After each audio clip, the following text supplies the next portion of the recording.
For those of you who attended middle school, which I hope is most of you, I hope there's no one under the age requirement required to have attended middle school watching this video, and if so, how's that pacifier tasting? Anyway, if you've been in middle school, then you certainly know the scent of Axe body spray. A fact I recently learned is that the scent of something has the most correlation with memory out of any other of the 5 senses. You can touch something and it won't invoke the same memories than if you smell something that you smelled maybe when you were 10 years old. It's literally that meme of Dracula being zoomed into and then he's back to being a kid. That's how scents can make you feel. If you smell something that reminds you of your ex, God bless you, brother, but hey, it's gonna bring back some memories, you know, some memories you probably would wish to forget. But yeah, in this video, I want to talk about how Axe, the creators of Axe body spray, managed to nuke their brand image into being that of musty middle school boys when their intention was to make it that of smelling good, getting ladies, getting money. I would assume getting money. They haven't made that explicit, but how could you be against getting money as a company? We're just gonna assume that was, you know, part of their goal here. And I want to watch this video, Axe, how to permanently curse your brand image, with my buddy Manic, and we're just gonna get into this right away. Axe body spray, America's favorite fragrance and flamethrower. Oh, that one brings back a memory. I remember seeing the aerosol cans being used as flamethrowers. You remember that? Yeah, doing that in the bathroom. In the bathroom? The people were doing that in the bathroom? Setting off fire. Hey, it's much better than vaping, frankly. Much better. I disagree. I disagree. Wait, you think potentially burning to death and committing arson on your peers outweighs the risks of a potential, you know, chance of lung getting cancer? Actually, you know what? Now that I think of it, they're probably equally as dangerous. Yeah, dude. So, like, I don't know. Fire is a cooler way to go out, frankly. That's true. That is a great point. And I think, dude, imagine the insurance the school will get if it burns down. Oh, that's so real. Yeah, but it's probably not good PR to get, you know, a fat paycheck off the back of a literal 13-year-old burning to a crisp. Don't worry, just blame it on Axe body spray. Yeah, fuck it, right? Sue Axe or something. But I never did it in the public restrooms or at school. What I would do, or at least I tried at least one time, is you gotta use a piece of paper in your bathroom at home. Actually, no, I'm not even gonna continue this sentence because I think by even telling an example of how I did this, YouTube is gonna be like, are you inciting terrorism or something? Because they're gonna be like, oh, you're giving people instructions. It's like if you ironically list off the first ingredients and how to make meth, YouTube is like, yeah, you're working with the cartels, so we're just gonna continue. In the mid-2000s, Axe became the #1 hygiene choice for deodorizing dudes, during a time when taking decent care of yourself as a man apparently made you a douchebag. If only they knew how ironic that statement would become. For nearly a decade, Axe dominated the men's grooming market with their wide array of dude-flavored fragrances, shampoos, and ball scrubbing things. The fuck is that? I'm not putting that anywhere near the Johnson. I mean, it just looks like a loofah, frankly. Just, you know, just wash your balls in the shower. It'll smell great. Brother, it looks like a landmine. Yeah, apparently Consumer Insights learned that young dudes thought loofahs were gay. So they had to make There's your answer. It was too gay. Okay, we had to swap it out for the landmine. Yeah, you have to make it more masculine. You know, your biological clock is ticking as a male. You got to go die in a war. Yeah, true. it tactical. But this approach actually ended up working. Axe's success in the 2000s was the tacky yet promising start to what would eventually mature into the Yeah, I got nothing. What was that dude in the commercial? I got nothing. Was the So he sprays it on. tacky yet promising start. And that, okay. This looks like the opposite of one of those like Chinese commercials. Do you know the commercials where it's like a black guy goes into a washing machine and comes out like white? That's a real commercial in China. Is that a real commercial? I don't recall that. I'm not from China. I haven't seen that commercial. Out of all the things China's imported to the United States, that isn't one of them. Shocker. Yeah, I wonder why. Yeah, I don't think that one would fly too well, but I gotta hit play soon. This thing's fucking scaring me. To what would eventually mature into the multi-billion-dollar men's grooming renaissance we're now experiencing today. But how did it begin? How did Axe manage to convince an entire generation of young dudes to care about hygiene? Well, it was when Axe's advertising team decided they weren't selling scents, they were selling sex. In 1995, Axe body spray pivoted their marketing strategy to appeal to the modern bachelor, with a sex-fueled, tongue-in-cheek ad campaign that promised to dogpile you in babes if you use their product. And it resonated. Axe's commercials told every young man with an apathetic hygiene routine exactly what they wanted to hear. Turns out to get women, you don't need to rely on archaic attraction methods like humor, good looks, or working on yourself. It's funny because I don't know if Axe is purely responsible for this thing where guys care about how they smell and they want to have a good scent to women. I don't know if they started this, but if they did, it's stuck around forever now because I'm getting Instagram reels of edits of cologne commercials, okay? Edits of fucking advertisements. Edits! They're making advertisements into edits and they're like, hey, you can be this person in the edit if you smell good. So fragrance maxing, whether a result of Axe or not, is around and it's been around. It's not going anywhere because who doesn't love smelling good? Okay, you smell good, you feel good about yourself, you now talk to the girl of your dreams, and the girl of your dreams is like, okay, he's hideous, but he smells good, you know? He's like, you know, I'm not a big fan of the braces or the Skechers or anything else about your appearance, but you smell okay, and for that reason, I'm gonna let you overpay for my drink. Who doesn't love that? Who doesn't love that? The guy goes home and he's able to tell some fake story to his friends about how this girl was all over her just because she didn't shut him down in the first 10 seconds, and that his boys are hyping him up on the phone. You know, he feels hyped. The girl, she's enjoying her free drink. Literally everybody wins. Who doesn't win off the backs of this cultural standard? A part of me feels like you're telling the story from personal experience. Didn't happen. Nope, denied. Not true. I get so many women, man. It's true. When I open up the YouTube channel, they're like, oh, that's a lot of subscribers. Unironically though, what I do, this is a real game. If you have like something cool that you want to show to women that is like, it's cool to you and maybe your friends, but they wouldn't understand it, just ask her to call her brother. Don't even ask if she has a brother. Just say, call your brother and I'll show this to him. And then the brother will be like, that's cool. And because she has hopefully a loving relationship with her brother, she'll, you know, take his word that he thinks the thing you think is cool into you being cool. Dude, that's some game right there. Where's their like $400 course on how to pick up chicks? It's in the link in my bio, actually. Yeah. You just need a good old can of confidence. And with the press of a button, you could have every woman within a 50-foot radius begging for your Hotmail account.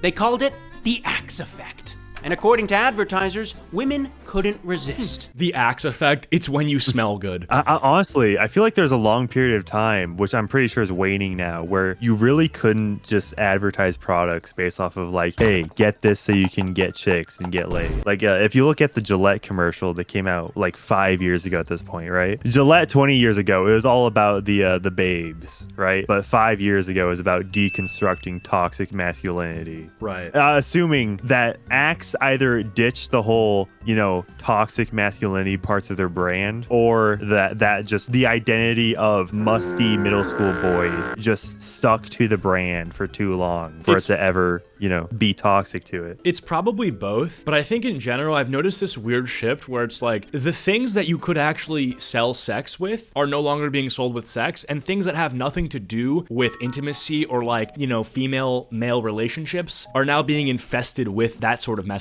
So, Dude, for example, I know exactly what you're talking about. You know what I mean? It's like you'll have something like it's a burger commercial, and you have like a slow-mo pan of a chick eating a burger to focus on her lips that have been glossed, and makeup department did everything in her face for the commercial where she's eating a burger to make it seem like the burger is like a sexy centerpiece. Whereas like something like Gillette, which is a razor, which is for grooming, which is for the way you look to the world, which directly relates to the way you're perceived by women, use sex to sell Axe, use sex to sell razors, use sex to sell clothing, whatever. Don't use it to sell burgers. Don't use it to sell fucking whatever, like keyboards where you have gamer girls licking the keyboards or whatever. Don't do it for shit like that. It's weird. We don't like it. But when it applies, it applies. I remember there was like some TV dinner commercial. This was years ago, but there were moans in the commercial, and this is on this was some like internet. You know how sketchy YouTube ads can be. Sure. You know, but like it was on TV. It's like, I don't want to be listening to moans while watching Impractical Jokers. Thank you very much. Yeah, I'll pass. Yeah.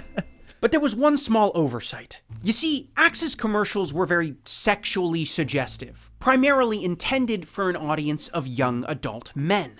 But that didn't stop young boys from completely and utterly latching on to this product. In all honesty, Axe probably should have seen this coming. I mean, what are generally the two things that happen when a boy turns 13? Well, you start liking girls, and you also, quite inconveniently, start smelling bad. Now look, whether or not Axe intended for this to happen is a whole other conspiracy, but trust me, it happened. In 2007, I was 9 years old. I wanted to stink so bad, I would have given anything to stink, just so I could have had an excuse to take the sacred bro baptism and re-emerge as a man with an insatiable libido.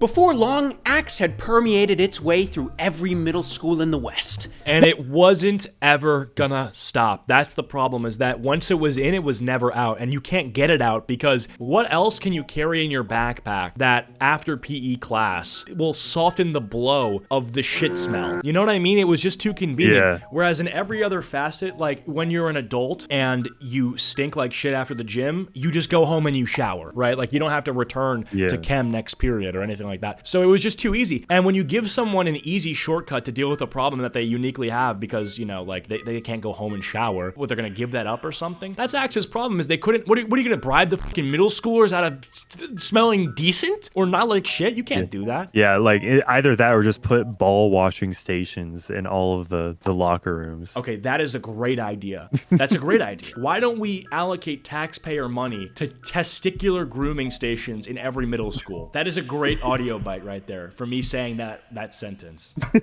Okay. Hopefully this won't be clipped out of context and you know, used to cancel us 5 years from now. Okay, well. What was originally marketed as a grooming product for young bachelors instantly got hijacked by preteens with an obsession for cool packaging and things with butane in them. I mean, it's so fucking obvious though. Like if you show this guy who's getting girls on TV, he's like what, like 26, you know, good looking guy, and he's at a bar, he sprays some Axe, and now all of a sudden there's a magnetic attraction to the opposite sex. What do you think that's gonna resonate with more? You know, guys who will do anything to be like that who are not even close to that, or guys who are close to that? Ironically enough, it's gonna be the ones who are like 10 years old who are like, can that be me? You know, that's why I bought a Supreme t-shirt when I was 13 years old and I watched Rice Gum. And the grown men that are Rice Gum's ages, they're not buying Supreme t-shirts. I mean, it's really that simple. Yeah, because you want to market to an older demographic because the little kid, the preteens will look up to the teenagers, and the teenagers will look up to the 20-year-olds. The 20-year-olds will look up to 30-year-olds. Exactly. You advertise to an older demographic. Yeah, it's never going to be the younger opposite ones thing. can aspire. It's never going to be the case where it's like, this is a great scent for middle schoolers who are trying to get through this thing, and then the 20-year-old is like, yo, let me get on that shit, right? It's like, kids can use adult toothpaste. Adults don't use kids' toothpaste. Adults use Axe. Kids use Axe. You know, kids don't have a kid's body spray that adults also use. You get what I'm saying? It's like a square is a rectangle. Rectangle's not a square sort of thing, you know? I know exactly what you're saying. It was kind of unexpected. Axe unintentionally became a coming-of-age product. A universal, unspoken... You gotta think this guy was the biggest fucking weirdo of the day at Dick's Sporting Goods when he said, yo, you got any middle schooler clothes for myself? I'm doing a bit on a YouTube video. You got any jersey for middle schoolers that I can try on? They're like, yo, you trying to sneak into a fucking school or something, bud? No, I'm just green screening myself onto one for a YouTube video. He commits to the bit. The production value is quite high. Yeah, shout out to Slow Start. An olfactory signal that let you and your fellow prepubescents know, hey fellas, we're into girls now. This juvenile obsession with Axe would eventually help catapult the company from a niche little European fragrance brand to a worldwide phenomenon that ended up dominating over 70% of the men's body spray market. It was everything the company could have hoped for. But as time went on, this success slowly baked itself into a big old batch of be careful what you wish for. By 2013, people were starting to wake up to the fact that every 12-year-old on the planet had been overly applying Axe body spray for the last decade. It also is worth noting, because we haven't even mentioned this, it didn't even smell that good, okay? I've had this before. I think every man has at least smelled what Axe body spray smells like. It's not great. It's okay. It does what it has to do. It's not great. When you become an adult, you buy a cologne. You purchase a fragrance. You do not continue to use Axe body spray because you're like, it actually gets better than this. The human nose is capable of intercepting a smell that's actually satisfying. Yeah, if I'm at the truck stop, right, after like in the coal mines for 8 hours, then yeah, if I'm assuming Axe body spray is going to be in the truck stop where the more fancier fragrances won't be. But other than that, I don't see much reason as an adult to, you know, but I genuinely cannot remember the last time I've used Axe. No, me neither. And it doesn't help with the fact that as I've gotten older, I've done more research into like what kills your testosterone. And this is bro science, but you know, it's something I've heard from the grapevine. I feel like from what I've heard, Axe has like estrogen estrogenic chemicals in it, which wouldn't surprise me at all. Everything literally has that as well, so it wouldn't be an Axe-specific thing. Literally everything has that. But, you know, literally spraying it on yourself it kind of scared me, so. Turns out if you give a preteen boy a butane-powered spray can and constantly tell him to spray more, get more, he will very quickly abuse that power. Eventually, this made it so that anyone who came in contact with the product instantly recognized it as the overbearing scent of boys ages 9 through 15. And rightfully so. The excessive application and misuse of Axe products was a genuinely massive problem for education systems in the mid-2000s. Really? Think of the high school vaping epidemic, except less deadly. Or then again, maybe just as deadly. You see, Axe body spray was manufactured in aerosol cans, which gave the product the alarming capacity to transform into homemade weapons like flamethrowers, stink bombs, actual bombs, and whatever else boys could figure out, prompting most schools to outright ban Axe altogether. Somehow, Axe had managed to turn Which, unironically, would have been really good for Axe to get on board with the fucking Axe ban. Yeah, dude, it's like, yeah, we're the edgy, you know, your school doesn't allow us. You know, we're too cool for school. Perfect marketing slogan right there. Well, yeah, not even, true, but not even just because of that, but it was more so like, what I was saying earlier is like, you can't get them out of schools. You can't bribe your way out. You might have to literally use chemicals that aren't even allowed in school to not be in school. Like that, this is probably the best thing that happened. Yeah. If this was a nationwide ban in every public school, they're safe. They're literally safe because now it's only adults using them. Yeah, the stigma would fall away. Exactly. They would have to lobby for their own banning. It's sort of like when you sacrifice a chess piece to win the game. Yeah, that could work.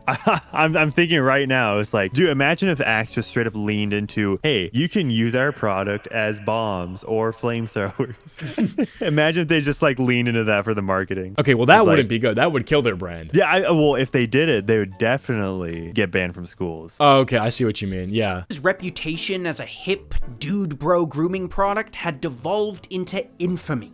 Suddenly, Axe had become a running joke, synonymous with middle school locker rooms, sexual desperation, and everything that was tacky about the mid-2000s. It was basically the male equivalent of when you had Latinas being stereotyped as hot Cheeto girls. It was, you would like had middle school boys captured by the one brand of Axe. It's the same thing. Yeah, which, you know, there are a lot of Latina hot Cheeto girls. It's true. Like, that's real. That's real. It's real. And this is equally as real, is the Axe middle schooler. I don't know if I don't know, the only difference being I don't know if there was a primary ethnic or racial demographic that was highlighted with this Axe takeover, whereas it did seem that Latinas were going crazy on the talkies and the I mean the thing is, in the 2000s the demographics were much more white than they were, it's true, you know, just a decade later. Sure. Which if you look at the background, you could like, if you look, there's like just like crusty fingernails as like defining 2000s culture. And like towards the top left, just Trojan condoms. Yeah. Like, very 2000s. Very 2000s birth control. Fair enough. Yeah. What even did he make this himself? I'm trying to figure out like what is this? Like I'm trying to find like I get some of this makes sense, like Lil Jon, the iPod, but it's like bisexuality was not 2000s. This was 2010 to 20s, okay? And then Trojan condoms, like when did those fall off? I guess this is maybe saying like chicks just got IUDs, like we upgraded or something, but like and braces. It might be that specific type of brace. I don't know. Maybe. Right. Yeah. And eventually, it was how we all came to remember the product. Except for guys like this. I don't think these guys ever got the memo. They're still using it. Regardless, in a dramatically ironic turn of events, Axe's brand image was soiled by the same demographic that arguably made them successful in the first place. And now, even over a decade after pivoting their marketing strategies, the company is still pouring millions into trying to change your mind about their product. So how did it get this bad in the first place? Why? What are they doing here? Like a fucking... To change your It's mind. like a Jubilee video? What is this? Their product. So how did it get this bad in the first place? What was it about Axe's marketing that made them so successful, but ultimately ended up hurting them in the long term? Oh, nice. Racial profiling in the Axe commercial. Or is that just a white guy with an afro? I don't know. Still same thing, though. So successful, but ultimately ended up hurting them in the long term. What were the strategies, the demographics, and finally, the competitors that eventually soured consumers' perceptions on the brand? Well, in order to learn how Axe ended up, let's take a look at where they began. Contrary to popular belief, Axe didn't just materialize itself into mid-2000s youth culture. In fact, the product actually got its start in 1983 in none other than France, the home of odor. Is France the home of odor? I guess so. I'm just taking his word for it. I've never been there. Yeah. I don't have nothing to base that reference off of. I hope he's been to France. I don't even know what's happening with that reference, to be honest. Yeah, you know, let me see where that comes from. Yeah, can you look into this, please? Because like, is France the home of odor? Very small thing. I probably should just be letting the video play. But I'm actually curious. What does that mean? Is it the home of odor? Is it just because Axe came from there? Is that what he's saying? Is that I feel so dumb right now. France is one of our greatest allies, right? I should know about France. I don't know. Are they a great ally? Are they? They gave us the Statue of Liberty. I think maybe what he's going for is like baked goods, and when you bake something, it smells good. I'm overthinking this. I'm gonna play the video. Okay, I did find something. Okay, sure. So there is a Los Angeles Times article from 1987. Sure. Saying the foul and the fragrant odor and the French social imagination, a Harvard University paper. All right, it's from Harvard. It checks out. Axe, or Lynx in the UK, would launch in Europe as the world's first body spray for men. Unlike the conservative spritz of a cologne bottle, with Axe you could very liberally, and quite seductively, spray it all over yourself. But for over a decade, Axe would see a less than stellar level of success throughout Europe, with a stale marketing strategy that was almost unrecognizable from what would eventually take. Those older Axe cans look so cool. They were shown in the 1980s commercial. It had so much more soul. That's everything though, dude. Everything's become soulless in the branding and the marketing. Like, I have a video coming out about this on my second channel, and it's not a unique observation, but everything is now like fucking serif sans font. It's all very flat. Everything's been flattened. Any character on a snack brand has been reduced to like a flat image when it used to have dimensions. This is everything, bro. It's not just Axe. It's Google. It's Firefox. It's Wendy's. It's Burger King. It's Taco Bell. It's Pringles guy. Fucking Pringles guy. Why would you do that to Pringles guy? Did you see? Yeah. Did you see the recent PayPal logo change? Like, what are you doing? You're PayPal. Are you my pal or not? No need. Oh, and since we were talking about credit cards earlier, have you seen how MasterCard changed their logo? That, just dude. added All this, bro. no more soul. Literally just a Venn diagram. Terrible. Think about how crazy this is. It was the one brand with enough soul, with really any soul, because there was no competition in the soul of a brand, was Monster Energy, and it became a symbol of the goth community and white nationalists. I didn't know there was such an association. You drink White Monster, and instantly you're you become a white monster. Exactly. That's how that works. And it's crazy because all they did was not change their branding, and they gained popularity because everyone else was selling their soul and flattening everything. Yeah. Do you know why everything got simplified? I have no idea, man. Like, it's so they can fit into an app icon. Yeah, that's and to display on web pages and all that. Yeah, I hate it. Originally, Axe had advertised their product like any other cologne. A handsome guy, a pretty girl, and just enough product placement to remind you why you were looking at them. But by the mid-90s, Axe began replacing that traditionally hunky dude with a goofier, more relatable character. Suddenly, instead of a suave womanizer, it was a dork, and that dork was supposed to be you. Now Axe was saying, listen, we know you're all poorly socialized, overgrown man-children with bad hygiene routines and an apprehension towards women. But with a little bit of Axe, you don't have to be. You don't have to be. And just like that, the Axe effect was born. By utilizing the perfect mix of satire and irony. But the thing is, people look at a commercial and they're like, is this what I want to be? They're not looking at this and being like, oh, this is what I am. I'm going to buy the product. They're like, this is what I want to be. I'm going to buy the product. The fat guy who sees the fat guy spraying on Axe is not like, oh, this is just like me for real. Let me go get the Axe can so I can complete the, the one-to-one comparison between me and the commercial. I can really become what I'm watching. They're not thinking that because it looks like them. They're like, they see a Chad spray on that Axe body spray. There's 10 in his harem. And the fat guy's like, shit, I need to be that. And then they get the Axe body spray. Why would they do this? Yeah, I think the relatability makes it seem more personable, where, you have an average body type just like me, and then you're being successful with just this magic ingredient. It's supposed to be like, hey, we know how to appeal to the mediocre. Yeah, but I feel like whether it worked or not, I guess we'll see. But if I'm writing these commercials, I'm just gonna make it so that it's like, know, total Chad sprays on the Axe and he's just getting women. Like, won't that just isn't that why it blew up in the first place? Like, if it ain't broke, don't fix it sort of thing, you know? Yeah. Yeah, unless it shows like the before and after, like the level 1 goon versus level 10 mafia boss. Sure. Yeah, okay. Maybe in that scenario, then you might see some success, but, you know. Yeah, you know, I think the next Axe commercial should just use the Snapchat Giga Chat filter. That's so true. You know, as you spray it, you know, the spray, you know, subsides and just reveals the Giga Chat face. Axe managed to communicate the idea of cologne in a way that was approachable, helping them to reach a significantly wider audience of men than they ever had before. Suddenly, cologne wasn't just for rich yuppies and late 90s pretty boys. Now it was for the everyman. With Axe, it didn't matter what you looked like, how you dressed, or how repulsive women found you. As long as you had the Axe effect, ladies couldn't resist. It helped equalize the playing field, with a price tag that was approachable enough for the average guy to consider it a worthwhile investment. You see, there's a reason Axe isn't sold in the fancy fragrance section of a department store, and that's because the guys who buy expensive colognes are practically a completely different species from the guys who buy Axe. Sorry, I might have gone a little overboard with that depiction. My point is, Axe customers simply aren't interested in the nuanced, evolving notes of a Bleu de Chanel, and they're certainly not interested in its $200 price tag.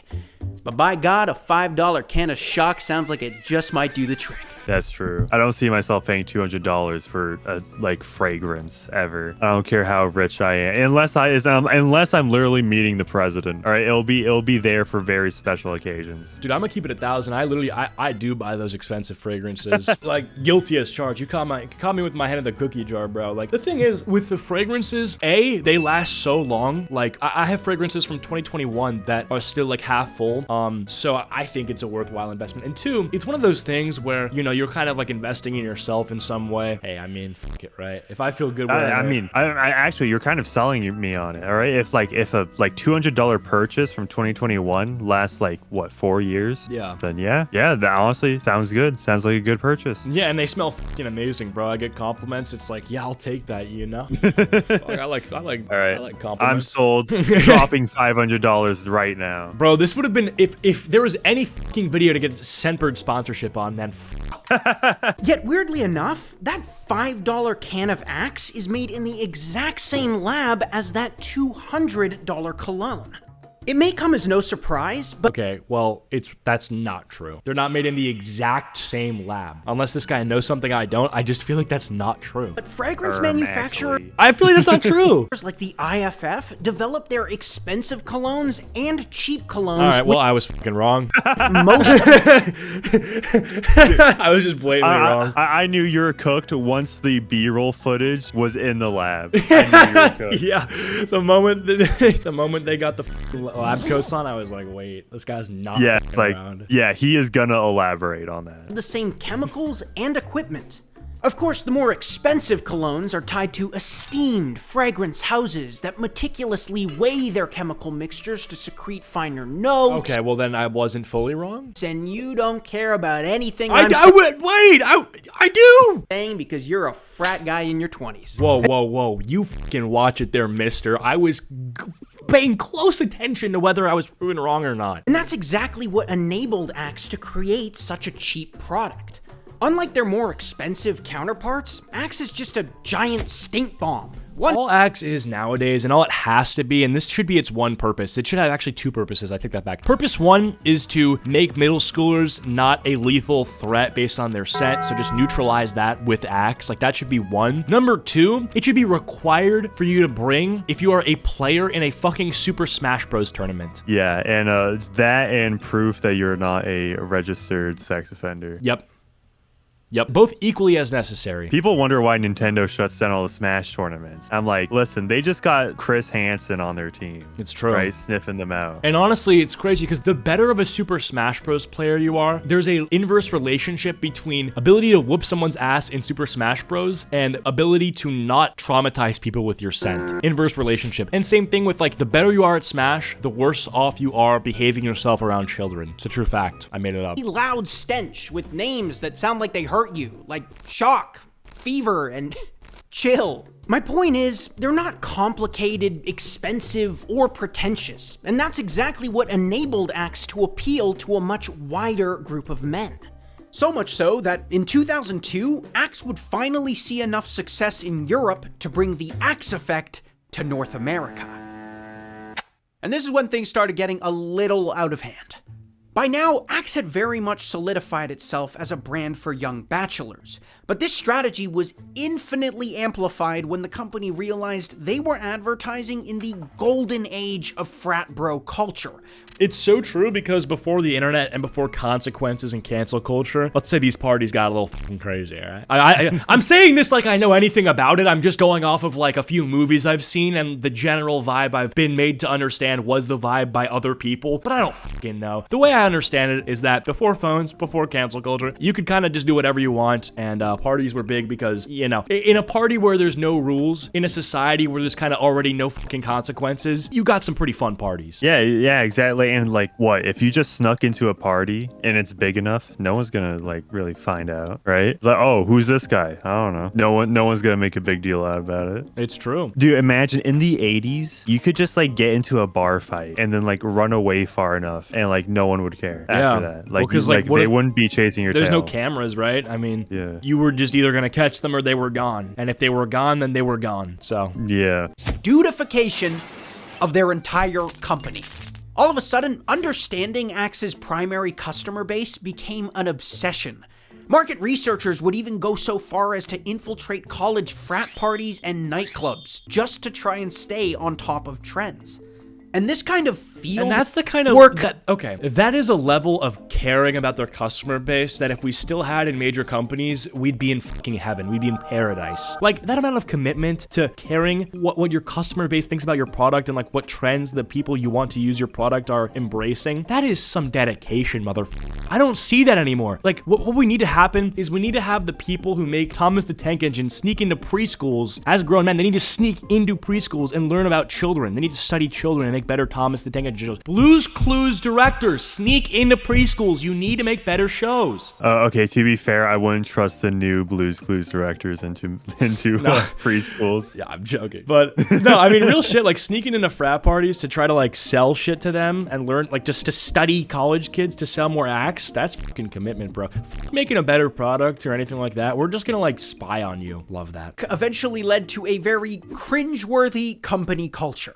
According to reports, in the mid-2000s, to help explain Axe's brand mission, new marketing hires would be shown the pill scene from The Matrix and told that Axe was the red pill. That's fucking awesome. That is the coolest thing I've ever heard. Dude, the original alpha males. First day on the job. Whew. Axe would even sponsor their own nightclub called Axe Lounge, where artists would be paid to perform and promote Axe. And it was a little awkward.